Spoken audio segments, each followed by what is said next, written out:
Praise the Lord सभी को। और और मैं आशा करती हूँ सब कोई आप लोग भले चंगे हैं, है हाँ, ना? ठीक बात है। और वचन में जाने से पहले हम लोगों का जो महत्वपूर्ण सूचनाएं हैं मैं उस पर उन्हें कर लेती हूँ, है ना?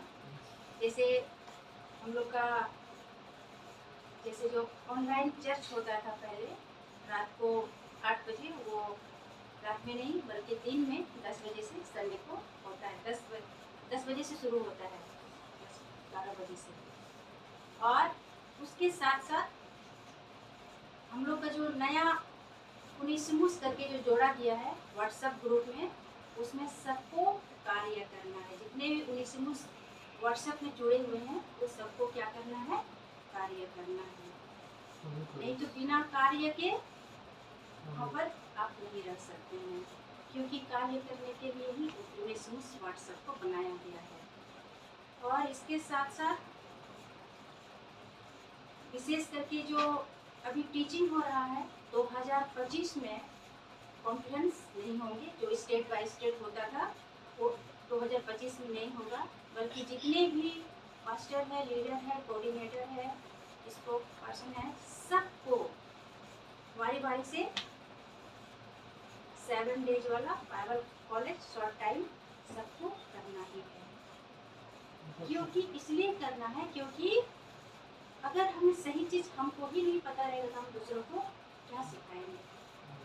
तो ये बहुत कंपलसरी है, सबको करना ही है 2025 में। और इसके साथ साथ विशेष करके जो यूथ लोग का फ्राइडे को जो स्टडी होता है, तो उस स्टडी में भी जो पलोमी घोष सिस्टर जो चलाती है उसमें यूथ लोग को सबको जुड़ना कंपलसरी है। वहाँ बहुत खूबसूरत पलोमी घोष सिस्टर सबको टीचिंग दे रही है। तो जितने यूथ लोग हैं अगर छूट गए हैं तो आप लोग पलोमी घोष सिस्टर से संपर्क करके आप वहाँ यूथ में जुड़ सकते हैं। और अभी जो स्टडी बाइबल स्टडी हम लोग का शॉर्ट टाइम वाला शुरू हो चुका है और बहुत सारे भाई बहन अटेंड कर चुके हैं और सच में बहुत बेहतरीन चीज़ों को वहाँ सिखाया जा रहा है। तो 2025 में जितने भी लोग अगर अभी नहीं जुड़ पाए हैं 2025 में आप लोग संपर्क करके आप लोग बाइबल टीचिंग ले सकते हैं।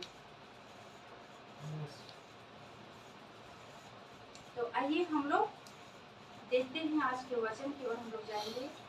मत्ती उसका 7 अध्याय उसका 13 और 14 पद को देखेंगे। हाँ पढ़िए।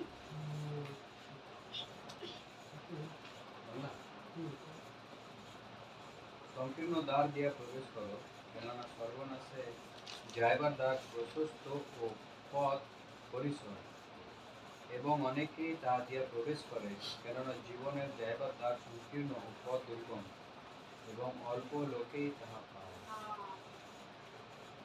सचमुच में वो एक बार 90% चर्च नहीं सिखाता है। नहीं सिखाता है ना। उसको जैसा अच्छा लगता है संस्था वाले का जो अपना रूल होता है वैसे ही सिखाते हैं, लेकिन जो बाइबल में लिखा है वैसे नहीं सिखाते हैं। जिस एक बात में आपका अनंत काल का जीवन टिका है, उस बात पर आपका क्या टिका है? जीवन टिका है।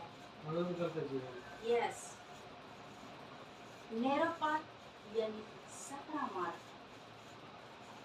रास्ते क्या चीज का?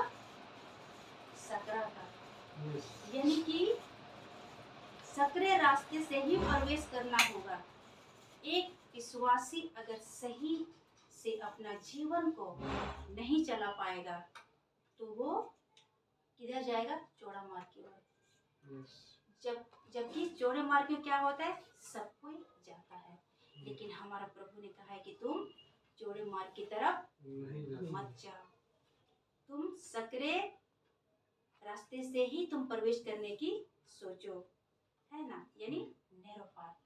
इसको इंग्लिश में बोलते हैं नैरो पाथ। Yes. नैरो रास्ते पे ही आप कोशिश कीजिए। Something इसीलिए यहाँ पर else. मत्ती 7:13 में लिखा हुआ है मेरे हिंदी बाइबल में, सकेत फाटक से प्रवेश करो क्योंकि चौड़ा है वो फाटक और सरल है वो मार्ग जो विनाश को पहुंचाता है, Yes.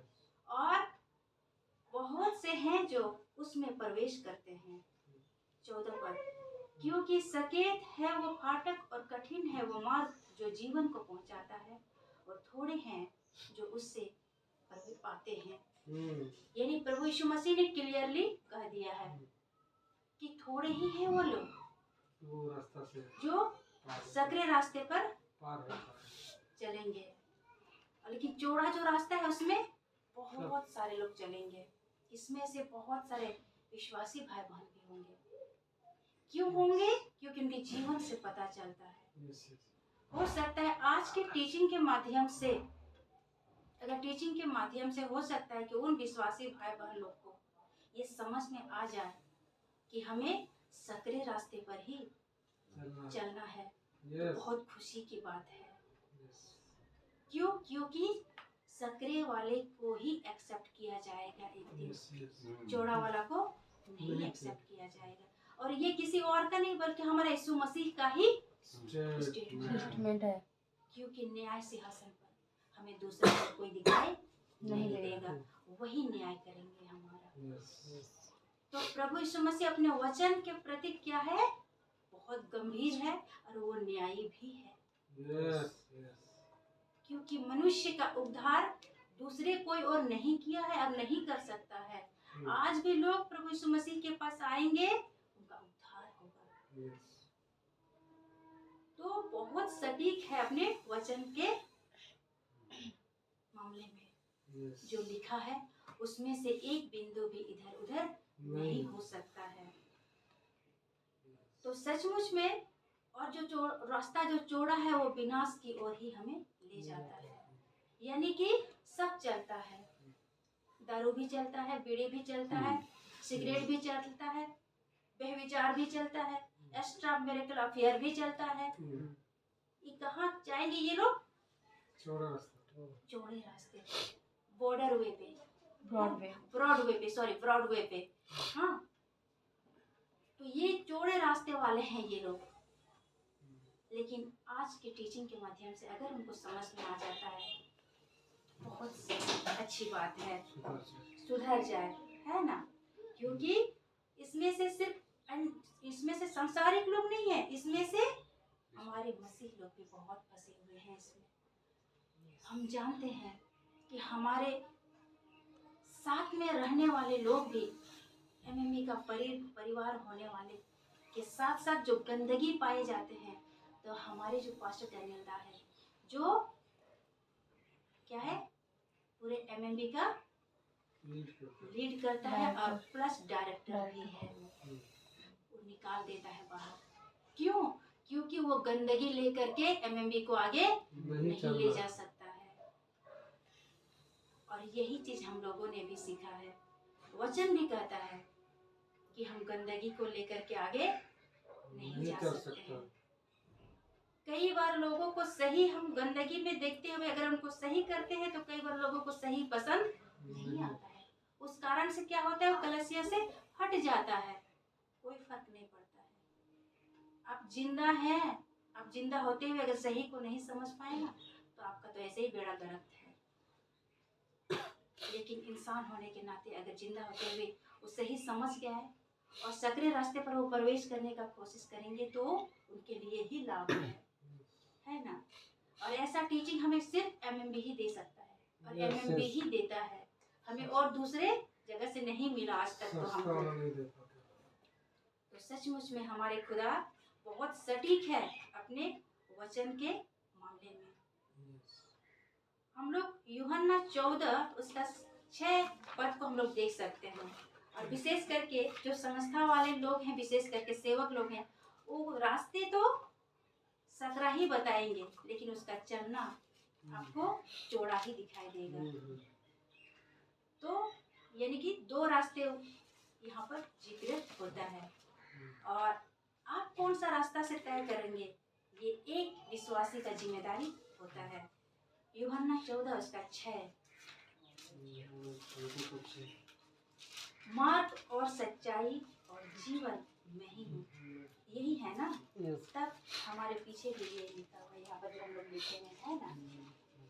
सचमुच में मार्ग एक ही है, और वो मार्ग क्या है? यीशु है। रास्ता एक ही है। लोग बोल सकते हैं कि आपका यीशु ही क्यों? नहीं, हमारा यीशु ही रास्ता है, क्योंकि यीशु ने स्वयं कहा है कि मार्ग, सत्य और जीवन मैं ही हूँ। और कोई नहीं। क्योंकि मेरे बिना तुम वहां तक पहुंच नहीं सकते हो, जहाँ की दौड़ तुम अभी लगा रहे हो। सचमुच में हमारे खुदा अपने वचन में बहुत सटीक है। यस कई सारे प्रचारक क्या करते हैं? नैरो गेट और नैरो पाथ दोनों का प्रचार करते हैं, लेकिन उनका प्रचार में नैरो गेट ही दिखाई देता है ना। जबकि प्रचार होना चाहिए नैरो पाथ का, यानी सकरे रास्ते का, है ना। बहुत सारे पास्टर प्रचार तो नैरो गेट का करते हैं, पर चलते हैं ब्रॉडवे पे, यस चौड़े रास्ते पे, है ना। ऐसों की शिक्षाओं में ब्रॉडवे दिख जाता है। यस यस क्या होता है? दिखाई देता देने है। लगता है। हम लोग लूका 13 उसका 23 पद को हम लोग देखेंगे। लूका 13 अध्याय उसका 23 पद को हम लोग देखेंगे।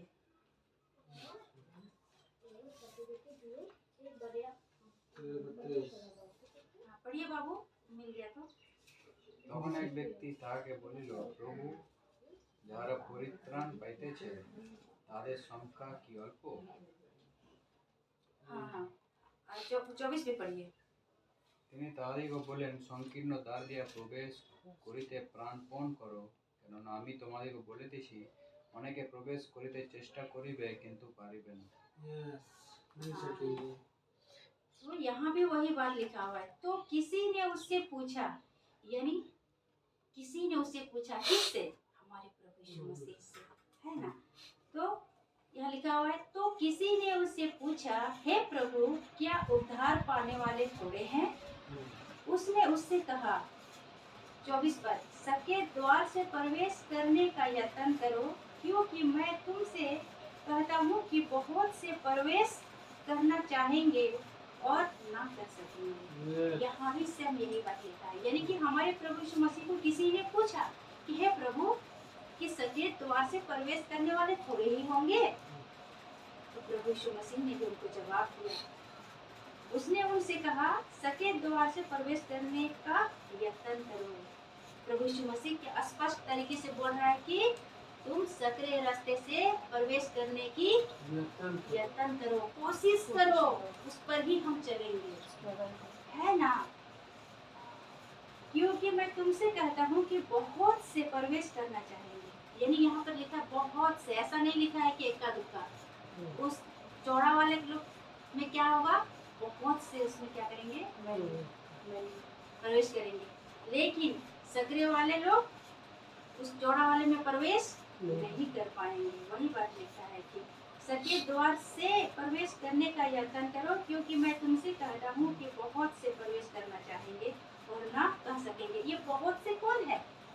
आज जो विश्वासी कहलाता है, आज जो अपने आप को मसीह कहता है, आज अपने आप को क्रिश्चियन कहता है, बोलेगा प्रभु मैं भी हूँ, कहाँ पर प्रवेश करने की कोशिश करेगा? सकरे रास्ते पर, लेकिन वो वहाँ पर प्रवेश नहीं कर पाएंगे। वही प्रवेश कर पाएंगे जिसके जीवन प्रभु को भाया है, जिसका जीवन प्रभु के लिए समर्पित है, उसके जीवन में पाप नहीं है, उसके जीवन में धोखा नहीं है, उसके जीवन में गंदगी नहीं है, वही सकरे रास्ते पर प्रवेश करने पड़ेगा। वही बात यहाँ लिखा, कितना सटीक है हमारा प्रभु। आज जो लोग सीरियस नहीं है अपने मामले में, प्रभु के वचन के मामले में, उनके लिए बहुत कठिन समय है और बहुत कठिन दिन होंगे उनके लिए।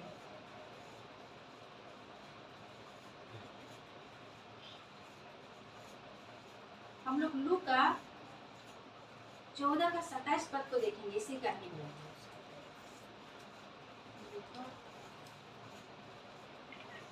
इसी का ही 14 अध्याय का 27 पद को हम लोग देखेंगे।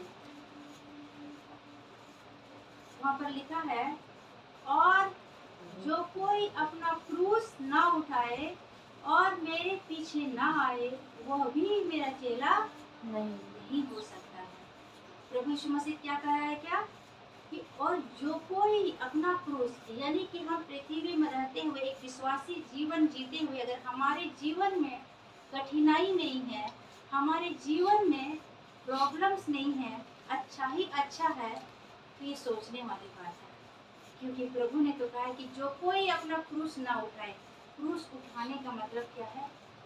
अपने आप को, यानी दुख उठाना। लेकिन हम जानते हैं कि हमारे जीवन में कठिनाई है।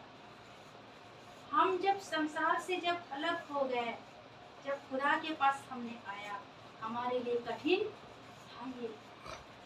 लेकिन हमने एक चीज को सीखा था, प्रभु ने मेरे हाथों को थामा है। मत डर, इधर उधर मत ताक, क्योंकि मैं तेरा परमेश्वर। और उसने मेरे हाथों को थामा था। हम नहीं डगमगाए।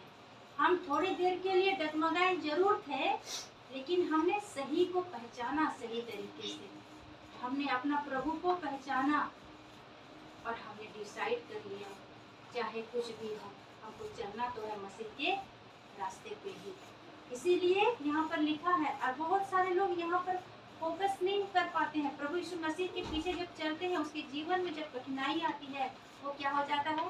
वापस संसार में वो लोग चले जाते हैं। लेकिन बाइबल में साफ साफ लिखा है कि कठिनाई तो तुमको फेस करना ही पड़ेगा, क्योंकि दुख उठाना तो तुमको पड़ेगा ही। 27 यहाँ पर 14 का 27 पद पे लिखा है, और जो कोई अपना क्रूस ना उठाए और मेरे पीछे ना आए वो भी मेरा चेला नहीं हो सकता। ना गंभीर है अपनी बातों में। कई सारे लोगों कष्ट भोगना ही नहीं चाहता है। कई सारे लोगों का जीवन में कष्ट आने के साथ साथ ही वो उसको जो रास्ता अच्छा लगता है वो अपना लेता है, यानी कि प्रभु को छोड़ देता है। लेकिन मसीह ने तो क्लियरली बोल दिया है कि क्रूस तो उठाना पड़ेगा तुमको, तभी तुम मेरे चेले बन सकते हो। ऐसा क्यों? ऐसा क्यों? कई बार लोग पूछता है कि ऐसा क्यों हमको मसीह बन के भी दुख क्यों उठाना पड़ेगा?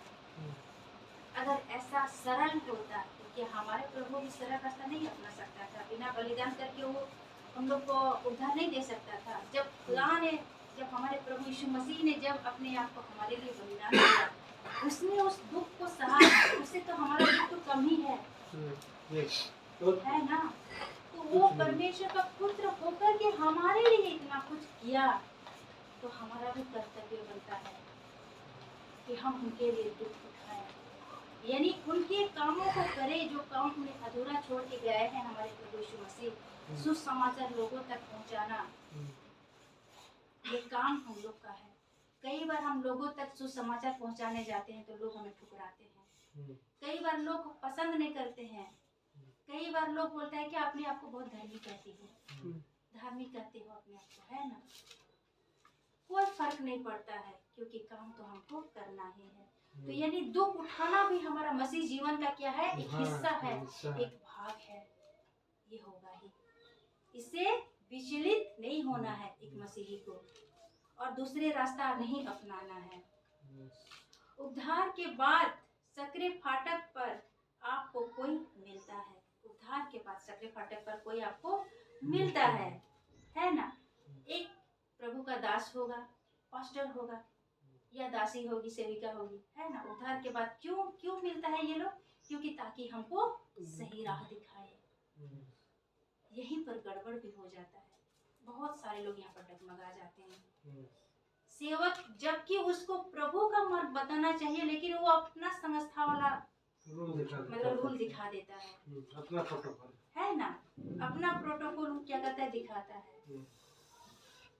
दान देना है, दशमांश देना है। जैसे कुछ लोगों का फितरत है, उद्धार पाते ही आपका एक लिस्ट थमा देगा, हर संडे चर्च आना है, तुमको मंथ का दशमांश भी देना है। समझ में नहीं आता है क्या पहले तो उसको सही सिखाओ, पहले उसको वचन क्या कहता है उसको पहले आप बताइए। हमारे प्रभु यीशु मसीह ने कितने जगह पर दशमांश का जिक्र किया है? नहीं किया है। हम अन्य जाति के लिए दशमांश का कोई जिक्र नहीं है। हाँ, आप खुशी से दे सकते हैं, हर्ष से दे सकते हैं, दबाव से नहीं। लेकिन यहीं पर गड़बड़ हो जाता है। कई सारे अभी भी संस्थाएं हैं कि बहुत जोर जोर से दान और दशमांश के पीछे लोग बोलते हैं। खैर, आज वो टॉपिक हम लोग का नहीं है ना। आज तो यहाँ पर हमको कोई दास या दासी मिलता है, और एक दास और एक दासी अगर हमें वचन की बातें को सिखाता है, प्रभु यीशु मसीह ने जो सिखाया है, तो बहुत खूबसूरत बात है। लेकिन ऐसा नहीं होता है, बहुत कम ही होता है। तो हम लोग और एक वचन को देखेंगे, जॉन 10:5। हाँ, जॉन 10:5 पढ़िए बाबू।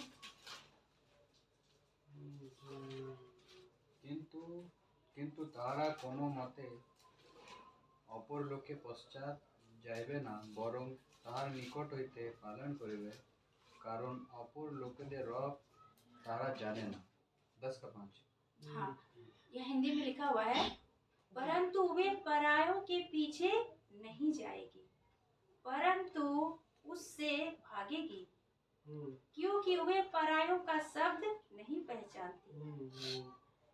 यहाँ पर विशेष करके जॉन का पुस्तक में लिखा है, जॉन का अध्याय 10:5 में लिखा हुआ, यही स्टेटमेंट भी हमारा प्रभु यीशु मसीह का है। क्या बोला है? परंतु वे परायों के पीछे नहीं जाएगी। जो वचन को एक बार जान लिया सही तरीके से, उसको समझ में आ जाएगा कि हमें पास्टर क्या सिखा रहा है, गलत सिखा रहा है या सही सिखा रहा है। वो क्या करेगा? वहां से भागेगा। जो वचन का जिसको नॉलेज है, वचन जो पढ़ता है, तो वो क्या करेगा? वहां से भागेगा। वही चीज यहाँ पर लिखा हुआ है, परंतु वे परायों के पीछे नहीं जाएगी, परंतु उससे भागेगी, क्योंकि वे परायों का शब्द नहीं पहचानती। क्योंकि सामने वाला दास या दासी हमको कुछ गलत टीचिंग दे रहा है, और अगर हमें वचन का नॉलेज है, हमें पता है कि ये तो सही नहीं बल्कि हमें गलत सिखाता है, आप वहाँ से भागना पसंद करोगे ना? अरे भाई तो गलत सिखा रहा है हमको। तो उससे अगर क्वेश्चन आप करोगे कि ये आप गलत सिखा रहे हैं, अगर वो उस बात को एक्सेप्ट करता है तो अलग बात है, और नहीं करता है तो वहाँ से भागना ही आपके लिए बेटर है। वहाँ से भागना ही आपके लिए अच्छा है, क्योंकि वो तो जाएगा ही अपना चौड़ा रास्ते पे, वो भी लेके चलेगा। इसीलिए ही तो हमें वचन दिया है।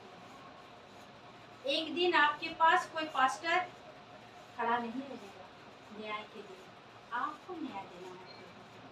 प्रभु बोलेगा, बेटा तेरा हाथ में तो वचन था ना, तुम्हारा हाथ में तो पवित्र बाइबल था, तुम क्यों नहीं पढ़ा? उसमें तो क्लियर लिखा हुआ था। वो क्या सिखाया वो अलग बात है, तुम क्यों नहीं पढ़ा? आप क्यों नहीं पढ़े? तो बहुत गंभीरता की बात है। मसीह जीवन जीना सच में आपने सीख लिया तो बहुत सरल ही लगेगा, कठिन भी आपको सरल लगेगा।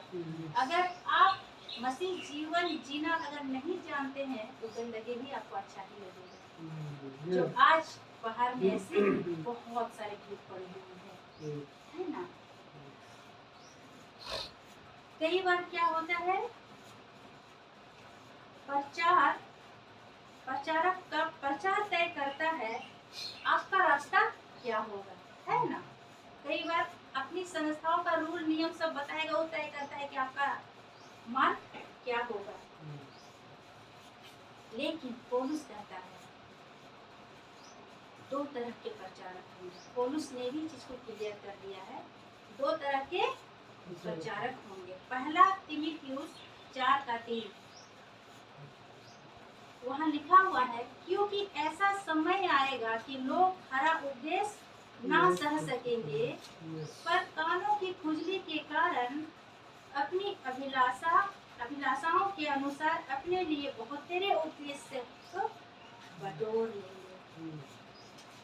यानी कि खरा उपदेश वो सुन नहीं सकता है।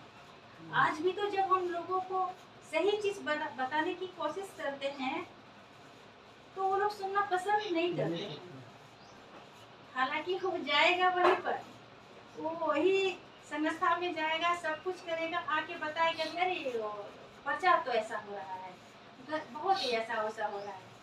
जब उसको हम सही बताने की कोशिश करेंगे लेकिन उसमें भी वो क्या होगा, फिर भी वो नहीं सुधरेगा। ऐसे लोगों का क्या हाल होगा? चौड़ा रास्ते वाले भी हैं।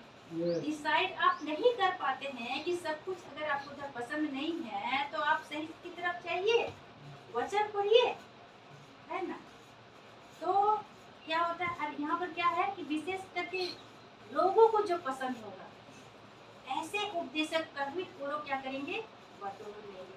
जैसे कि जो अच्छा लगेगा उसको, अरे वो तो बहुत बोलता है, वो खराई से प्रचार करता है, गंदगी के बारे में ऐसा बोलता है, पिक्चर देखने के लिए मना करता है, ऐसे लोगों को मत बुलाओ। जो लोग सब कुछ चलता है ऐसा वाला को हम लोग बुलाएंगे। आज सोसाइटी में यही तो हो रहा है, मसीह समाज में। कई बार मसीह होने के नाते भी उस मोबाइल पर उनके भाई या बहन के उनके हिंदी पिक्चर का सॉन्ग मिलेगा, समझ में नहीं आता है क्या सीख रहा है, क्या सीख रहा है ना। तो वही चीज पौलुस ने क्लियरली कहा है यहाँ पर, पहला तीमुथियुस 4:3, क्योंकि ऐसा समय आएगा कि लोग खरा उपदेश ना सह सकेंगे, पर कानों की खुजली के कारण, अपनी अभिलाषाओं के कारण अपने लिए बहुतेरे उपदेशक बटोर लेंगे। यही आज अगर देखा जाए, खरा उपदेश वाले लोग कितना है, 10%, सिर्फ 10% ही खरा उपदेश लोग देते हैं।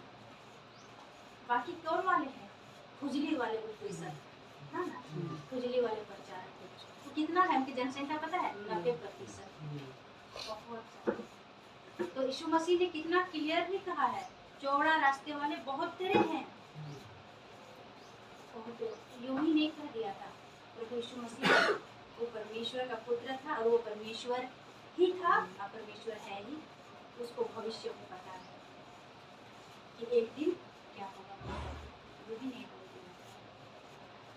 तो आज सचमुच में खुजली उपदेशक प्रचारक आज 90% आपको मिलेंगे। पहला तीमुथियुस 4:3, देखिए भगवान क्या लिखा है।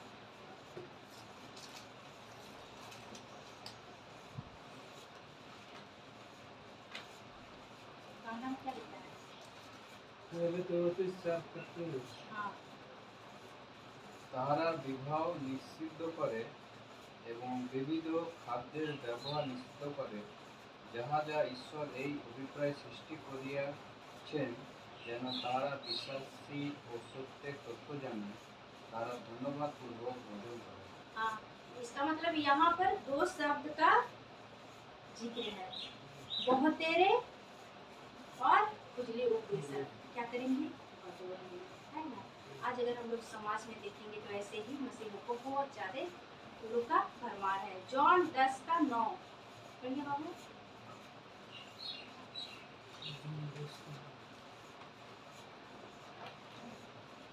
समझ में आ रहा है आप लोग को?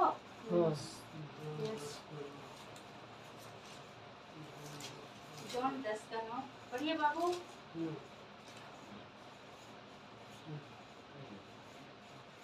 আমি দ্বার, हाँ, আমার দিয়া যদি কেউ প্রবেশ করে সে পরিত্রাণ পাইবে এবং ভিতরে আসিবে ও বাইরে যাইবে, চরানি ও চরানি পাইবে।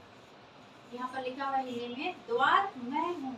यीशु ने क्लियर कहा है, यीशु मसीह क्लियरली बोला है कि द्वार मैं हूँ, यदि कोई मेरे द्वारा भीतर प्रवेश करे तो उद्धार पाएगा। बहुत सारे लोग क्या करते हैं, बहस करते हैं, विशेष करके संसारी लोग। आपके वाले को ही क्यों मानेंगे, आपके वाले को ही क्यों हम सुनेंगे, क्योंकि मेरे वाले ही तेरे लिए भी प्राण दिया है। उसको ये बात करना पड़ता है ना। मेरे वाले ने ही आपके लिए भी प्राण दिया है, लेकिन ये बात आपको समझ में नहीं आते हैं। और हो सकता है जिस दिन आपको समझ में आएंगे बहुत देर हो जाएगा, क्योंकि मेरे वाले ने ही कहा है, यानी मेरे यीशु ने ही कहा है कि द्वार मैं हूँ, यदि कोई मेरे द्वारा भीतर प्रवेश करे तो उद्धार पाएगा। यानी यीशु ही द्वार है हमको स्वर्ग में घुसने का। अगर हम यीशु को ही नहीं अपनाए हैं और दुनिया में कार्यक्रम करते हुए अपनी धार्मिकता का कार्य कर रहे हैं और यीशु को हम नहीं अपनाए हैं, आप प्रवेश नहीं कर पाओगे। आपको बहस करनी है, कर लीजिए, कोई फर्क नहीं पड़ता है। जो वचन में लिखा है वो होके रहेगा। वचन में लिखा है क्या? एक बिंदु वचन इधर से उधर नहीं हिलेगा जब तक उसके वचन पूरे नहीं होंगे, है ना।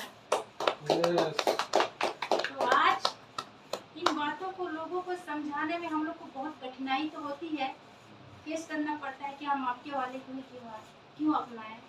तो तब हमको बोलना पड़ता है कि मेरे वाले ने भी तेरे लिए भी जान दिया है। ये बात आपको जितना जल्दी समझ में आए वही अच्छा है, क्योंकि आपको दूसरा आपके लिए कोई लहू नहीं बहाया है और आपका उद्धार भी नहीं कर सकता है। और द्वार भी मेरे वाले ही है, मेरे प्रभु यीशु मसीह ही है। जो आज विशेष करके पूरे दुनिया में अगर लोग मरता है सबका पिक्चर पे क्या स्वर्ग या फलना फलनी लिख करके माला टांग देता है। सच में वो स्वर्ग पहुंचा भी है? बाइबल तो नहीं बताता है सबको स्वर्ग जा सकता है, क्योंकि जो यीशु को अपनाया है, यीशु के आने के बाद की बात है, आगे की तो अलग बात है ना। जब प्रभु यीशु मसीह पृथ्वी पर आया और आपने प्रभु यीशु मसीह को ग्रहण अगर नहीं किया है, आप स्वर्ग नहीं जा सकते, क्योंकि वचन यही लिखा है। और वचन यही कहता है, जॉन का 10:9 में भी यही लिखा है कि द्वार मैं हूँ, यदि कोई मेरे द्वारा भीतर प्रवेश करे तो उद्धार पाएगा, बाकी अदरवाइज कोई नहीं। ये सही है। आज बहुत सारे लोग क्वेश्चन करते हैं, तुम क्रिश्चियन कैसे बन गई? हमारे क्रिश्चियन हम बने नहीं हैं, हम प्रभु यीशु मसीह के पीछे चलने वाले लोग हैं। हम धर्म को लेके नहीं जा रहे हैं, हम उस क्राइस्ट को हमने अपनाया जो क्राइस्ट ने मेरे लिए लहू बहाया। जिस यीशु ने मेरे लिए अपने आप को बलिदान कर दिया और मुझे कहा कि प्रभा मुझसे ज्यादा तुम्हें कोई मोहब्बत नहीं कर सकता है।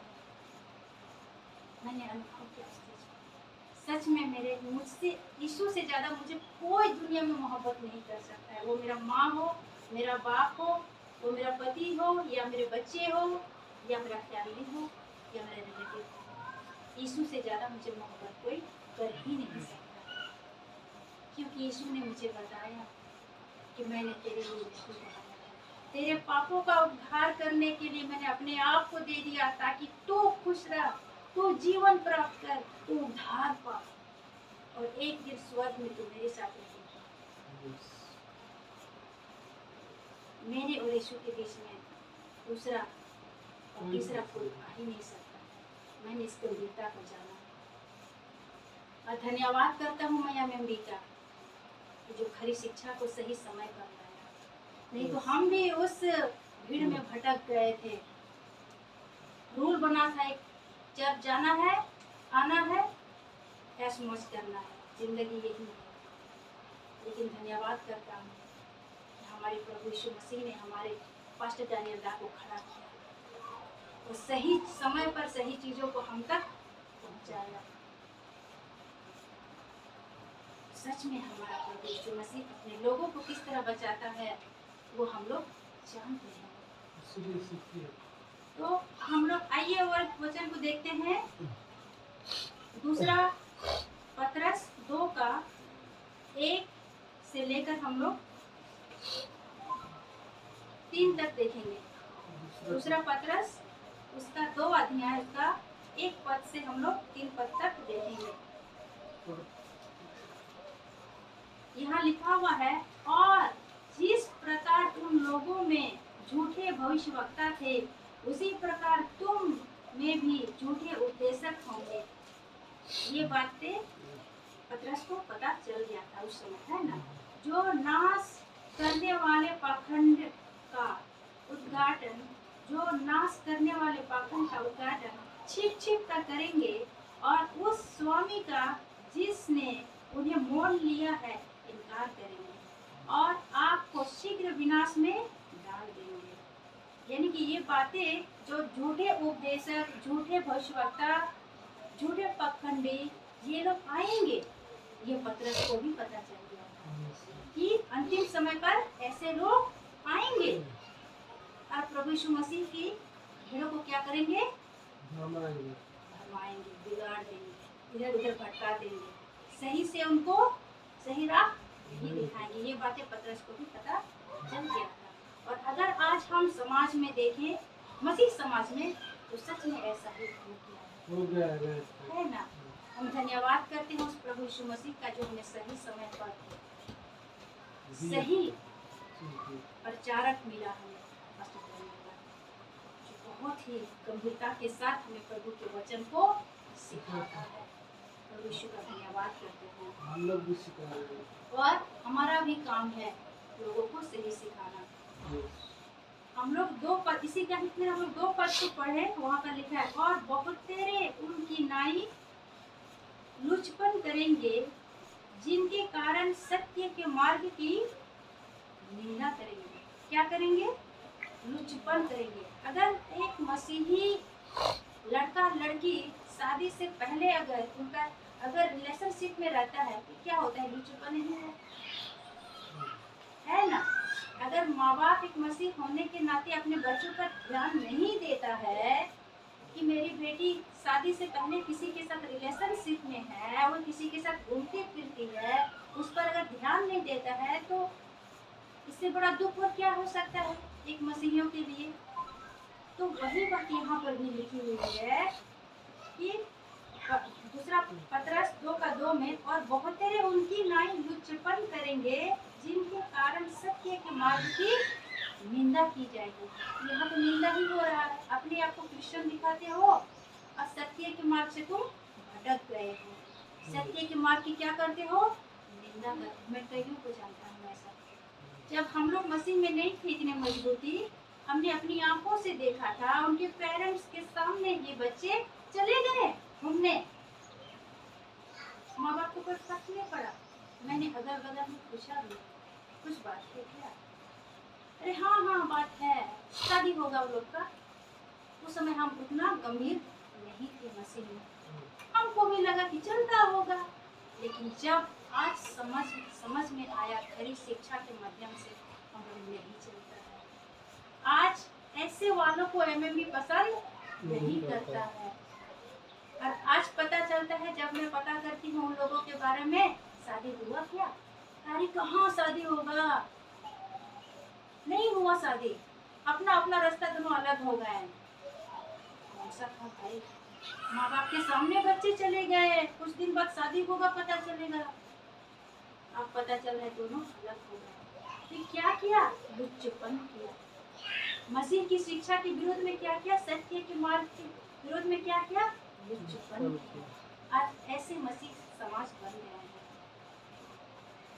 वही तो मैं बार बार कह रही हूँ कि इस टीचिंग के माध्यम से जितने भी अपने आप को मसीह लोग करते हैं, अपने जीवन को अगर सही जिंदा रहते हुए नहीं करेंगे, बहुत दुख की बात है उनके लिए। वो चौड़े मार्ग पर ही जाने वाले होंगे। खराब लगता है ना। ऐसे हमारी मसीहियत को आज लोग क्या कर रहे हैं? लुचपन में बदल दिया है। फिर हम इसी का ही 3 पद को देखें, वहाँ लिखा है, और वे लोग के लिए बातें गढ़ कर तुम्हें लाभ के कारण बताएंगे, और जो दंड की आज्ञा उन पर पहले से ही हो चुकी है, उसके आने में कुछ भी देर नहीं, और उनका विनाश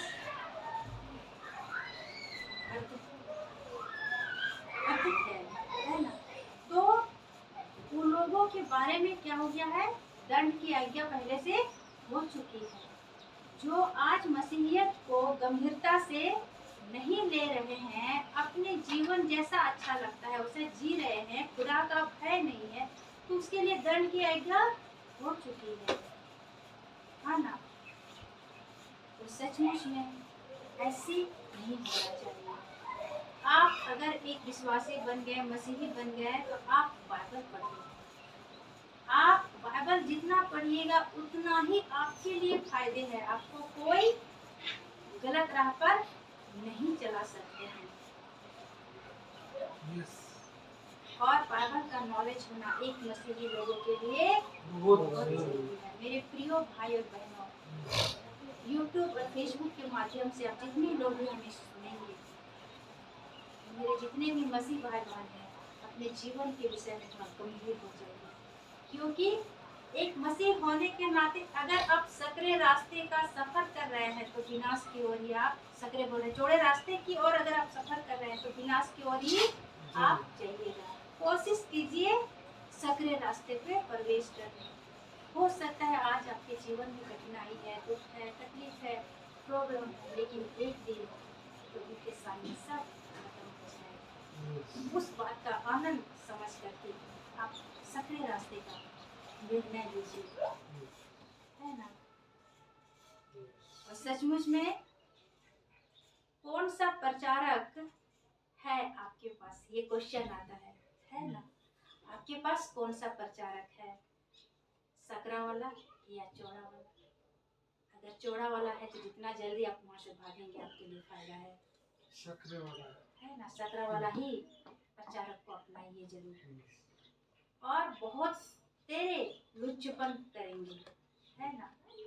तो सच में आप कोशिश कीजिए एक विश्वासी होने के नाते सकरे रास्ते पर प्रवेश करने की, और दिल सिर्फ प्रभु यीशु मसीह पर लगाइए, अदरवाइज किसी और पे नहीं। अब पति पत्नी है वो अलग बात है, लेकिन शादी से पहले आप किसी और के पास दिल मत लगाइए, प्रभु यीशु पर ही लगाइए। वो सही मार्ग सही समय पर जरूर दिखाएगा आपको। 2 मिनट का 2 मिनट का घोषणा 2 मिनट का घोषणा करना है, आना है।